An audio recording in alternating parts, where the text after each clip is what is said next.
Hello, I'm Des Dillov, co-founder of Thinkers 50. My guest today is Yoshi Fujikawa, Professor of Strategy and Marketing at IMD. His work sits at the intersection of strategy, marketing, service management, digital transformation, and executive learning. And Yoshi reframes service not as a sector, but as a fundamental logic of value creation, one that increasingly depends on customers, partners, employees, platforms, and ecosystems, co-creating value together. Yoshi, welcome. Thank you, Des. I said just now, you argue that service is not simply an industry sector, but a fundamental logic of value creation. And we're going to talk a lot about co-creation. But what are the implications for today's leaders? Yes, I'm calling it a shifting lenses. And there's two ways of looking at the services. The first one, as you mentioned, the service as a sector. That's a very traditional way of looking at the service. Look at the world saying that everything is basically physical at the core. You know, the physical products and the manufacturing, that's always the core. But look outside, and there's also something non-goods. And that's, we have been calling it the services, like the first sector, physical goods, second sector, and whatever is left over is a services. So that's lens one approach to look at the service. But if you look around the world now, that everything is becoming a service, everything as a service. The manufacturing companies becoming more and more service-based. Service companies also start handling the physical products and hardware, such as Amazon Echo, Google Nest, and all of these, the tech companies are also holding the physical products for the purpose of getting connected and stay connected with the customers, see what the customers are doing, and that creates the opportunities for the value co-creation.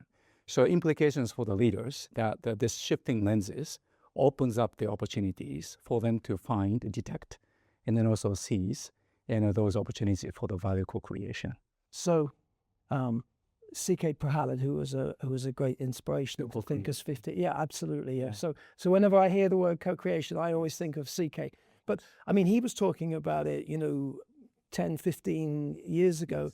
But some of the technologies we have now really make it much more feasible and much more possible. Yeah. So how would you describe that sort of journey we've been on from what CK was describing, which at the time seemed, off in the distance? Yes, yes. So the co-creation is actually nothing new, as you have just mentioned. But this technology and then the current business environment actually opens up that opportunities for all the businesses and all the companies and all the industries. That's basically the phenomena called the everything as a service, right? And so now that you could actually reach out to the customers and there's technology help is always there, that you can stay connected beyond which that you have already provided to the products to the customers, or you already sold the service, customer pays for it. That's a traditional ending point of the value chain, traditional value chains, beyond which there has been open space, the white space right there. But now the technology actually will help you to go beyond the traditional boundary of the value chain, stay engaged with your customers and see what the customers are doing. And then also you can bring in other partners and stakeholders outside of organizations. And so you can take the ecosystem approach to it. And now not just the digital technologies, now the AI, right? And so now there's what we have been calling service encounters, where providers and receivers meets and interacts. That's, we call it service encounters. Used to be human to human, and now human with AI. And now the companies are employing AI to do their service operations. But now we as the consumers and our customers, whether that's B2C or B2B, now we are sending our agents to plan my next trip to Singapore, for example. And it is the AI who actually visiting booking.com. It is the AI visiting the airline website. It is my agentic AI who are actually comparing and then finding what's possible and then comparing and then also deciding and suggesting me to do. And so far, so good.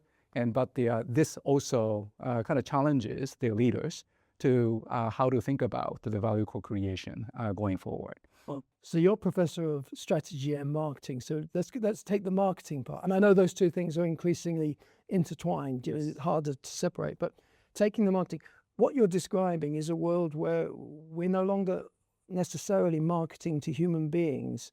You're sort of marketing to AI. Exactly. Yeah. You need to help AI to find you. You need to help the AI to kind of evaluate you. you need to find AI to trust you. And so that the way that you do the marketing is no longer just one way from company to humans. There's company and human and an AI. So you need to design that who you want to bring in as the actors in your ecosystem, and then how you're going to orchestrate. And so the marketing is no longer done by the company, and it has been co-creation, but now the co-creation between no longer humans and humans, and humans and AI, and then AI to AI. And so you need to design and then implement it. So that's the opportunities right now is actually emerging. So can you give me an example of how that sort of changes the marketing approach? I mean, what do we need to do differently to, I mean, it's interesting language, win the trust and be discovered by AI rather than trying to appeal to human beings and trying to get their attention. Yeah, there's a classic notion of customer centricity is always there, where that we have been using this concept of jobs to be done, JTBD, Clay Christensen's, and then that's a Thinkers 50 terminology, I believe.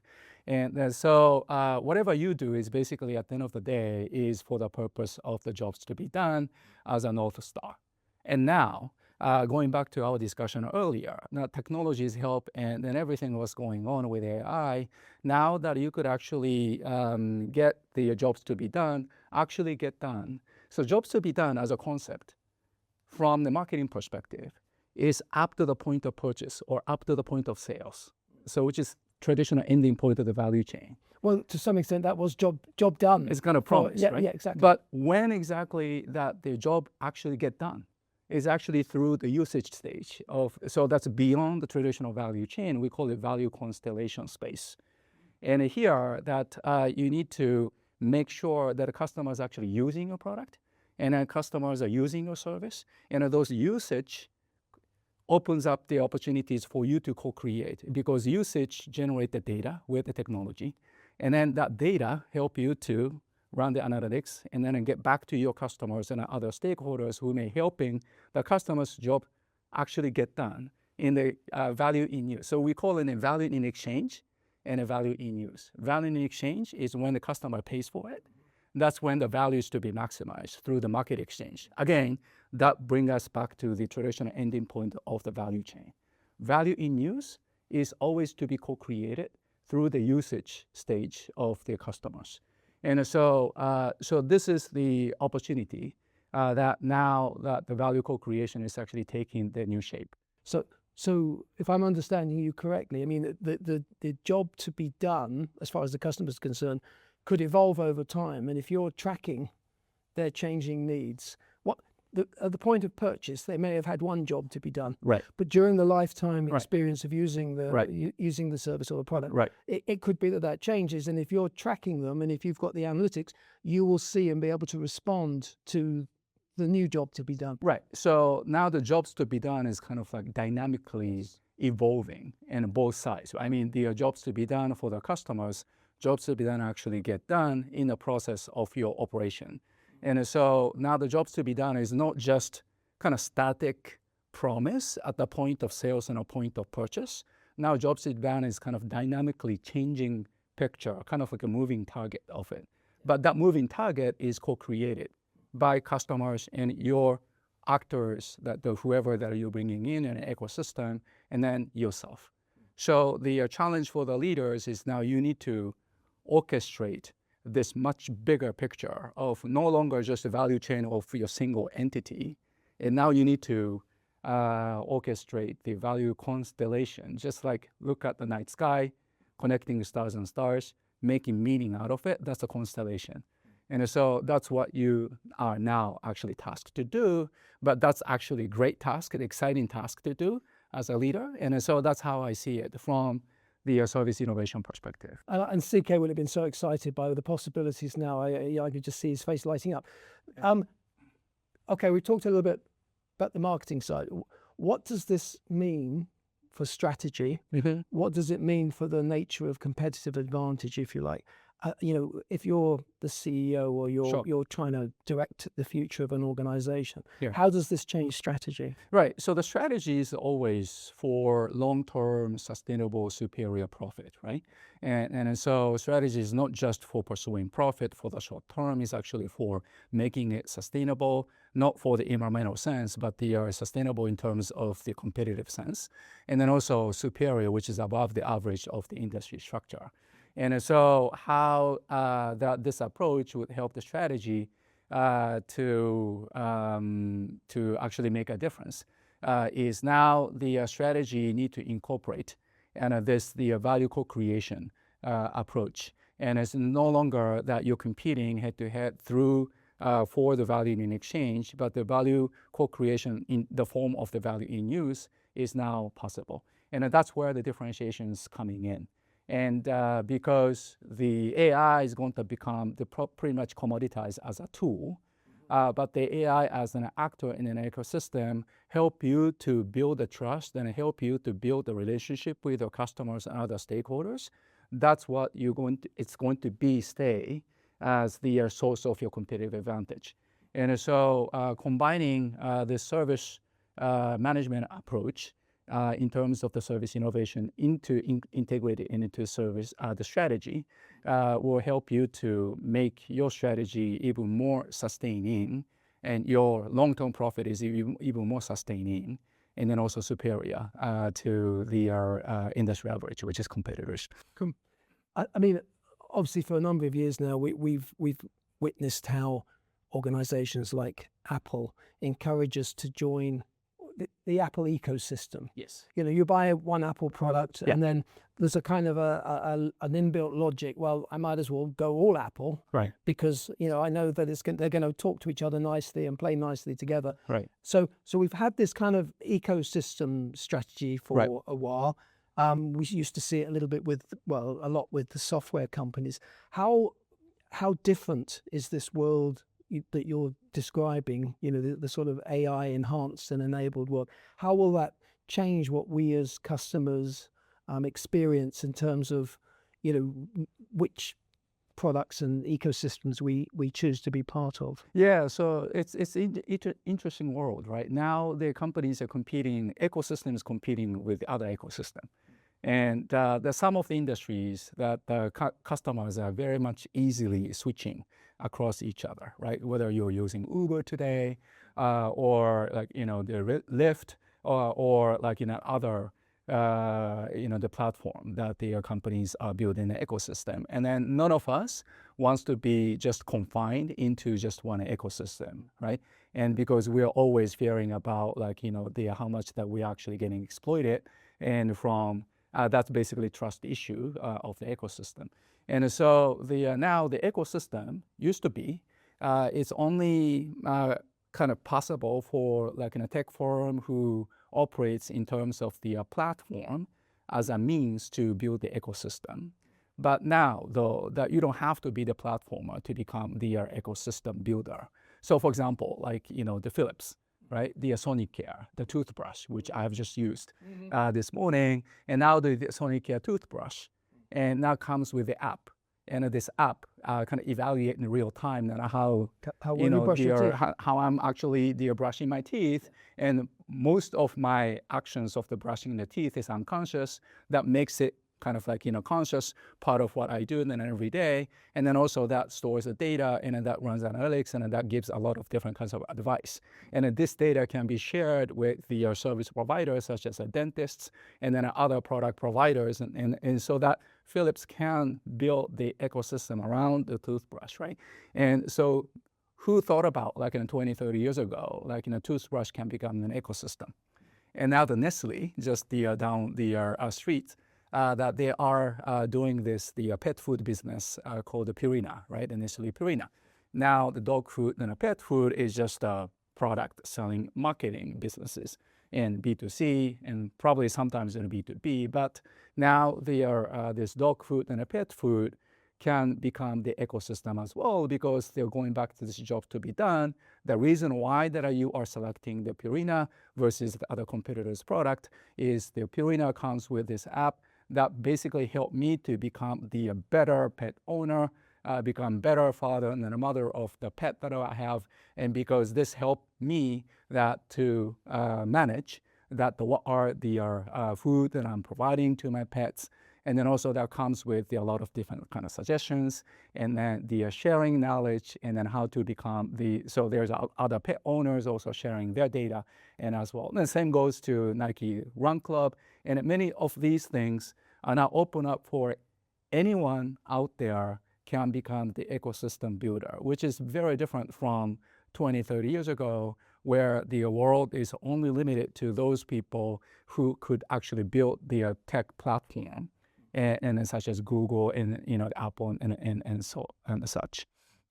It puts me in mind of a few years ago when we were in China, and we went to the factory of the Haier, Yes. the white goods manufacturer. Yes. And they were very clear they were building ecosystems around the refrigerator. Yes. In the kitchen, Yes. So the refrigerator was going to be able to tell you what it had in what meals it what was you capable. have in there, what's possible, and reorder whatever you needed, right. and all that. So it sounds like some of that is coming to pass. It seemed very futuristic at the time, but obviously things catch up very quickly. There is a sense of an arms race with the AI, very much. The tech companies in particular, but all companies at the moment seem to be absolutely throwing money. As it almost feels like, as I say, an arms race. It's who's going to be first to get to the moon, who's going to be. And do you think that this is a window that's going to close at some point? Because what tends to happen with ecosystems, as you say, we all like to think that we're free to move between different ecosystems, right. But it feels like there's a lot of competing AI tools at the moment, but it will consolidate.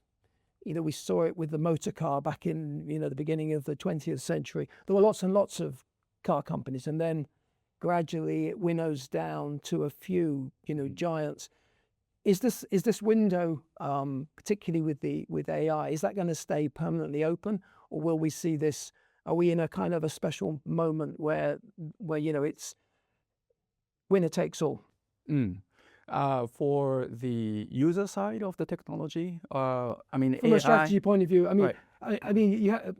There does seem to be a great deal of almost panic in the marketplace in terms of the investment in AI, as if a more measured approach isn't going to serve. Right, so we've got to do it now, and we've got to be first. Yeah. So I think in terms of the companies who are employing AI for their strategy, not the AI companies, the propagating the AI solutions to their clients. And in terms of the company who are employing AI for their strategy, I think it's more important thing is not just to rush into the AI investment for the sake of the AI investment, right? You need to design, going back to what we discussed earlier, that you need to decide what role that AI play as an actor in the ecosystem, and then what role that they're actually going to play, and then how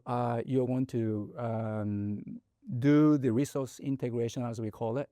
The AI may have then access to the resource that they can find out what's available out there, whereas the humans can also have then access to their resources, and then our time, our knowledge, our skills, and then also other stakeholders that you invite in an ecosystem has their access to their resources. And so it's basically value constellation is resource integration across different actors, including you.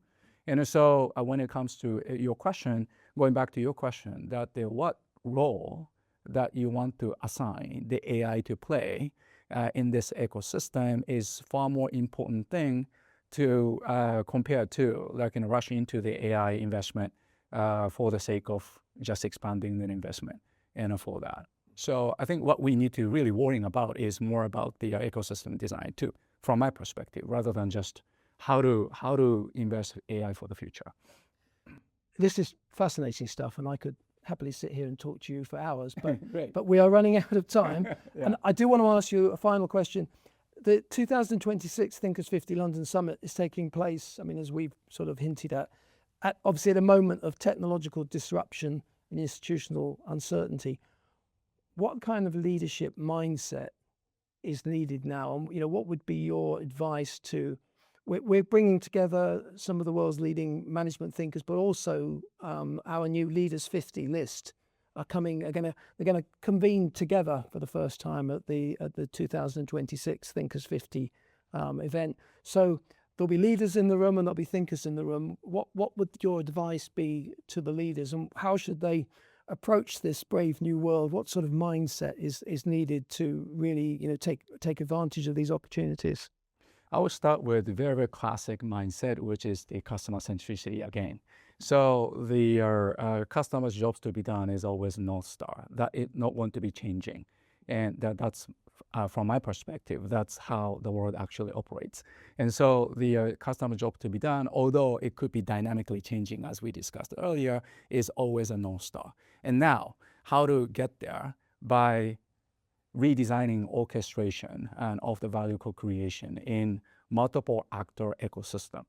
But in order to do that, you need to make sure deciding or reconfiguring 3-4 things. And one is who are the actors that you want to invite, and what role that you want to assign them to play, and which resources that you want them to have an access to. And then how you want to change the rules of the resource integration. And so that's the kind of like in a mindset that we should all have in order for us to kind of detect and grasp those opportunities that's actually emerging right now. And so those are the thinking underneath that was actually happening on the surface. And so that's how I see it. And finally, if you were talking to a leader today, should they be optimistic? Should they be, is this a time of opportunity or a time of threat? I'm super optimistic about it. And there's actually the ever exciting time in terms of the value co-creation. And so the world is actually helping every single one of us to see the world in this way, and which used to be limited to only those organizations and individuals and who have that access to, but now it is open up for everybody to see that. And you use AI all the time? I do. What do you use it for? I do. I'm just the brush the teeth, right? With the Sonic Air. So and just right before I rush into this interview. So Yoshi, thank you very much. Thank you.